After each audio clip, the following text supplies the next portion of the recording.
Sicknesses like polio and measles may feel like history, but local grandparents are working to keep it that way.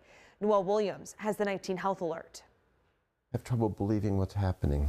It's sort of a nightmare. Arthur Lavin is fighting to make sure that nightmare does not come true. The former pediatrician gave me a look at his 4 grandchildren, the youngest 3 years old. He says they are the purpose behind his organization, Grandparents for Vaccines. Who would like to hurt our grandchildren? It doesn't make sense. Lavin kickstarted the organization back in September right here in Northeast Ohio. He says the message is not political, but personal. Keep vaccination rates up.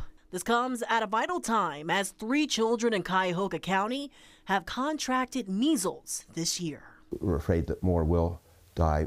Totally preventable with the MMR vaccine. According to the Ohio Department of Health, the 2024-2025 academic year shows about 88% of kindergartners across the state and 86% across Cuyahoga County were up to date with the MMR vaccine. Health officials say 95% is necessary for herd immunity. I want to share a story with you about my older brother, Whizzer. In 1954, he contracted polio. On the organization's YouTube page, dozens of grandparents share their experience with deadly diseases. Beth is from Florida. Her brother was diagnosed with polio just 1 year before the vaccine. He had several surgeries before recovery.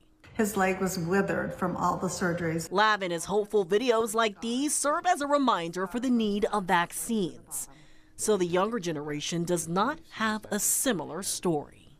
When vaccination rates drop, disease increases. No one can really argue that.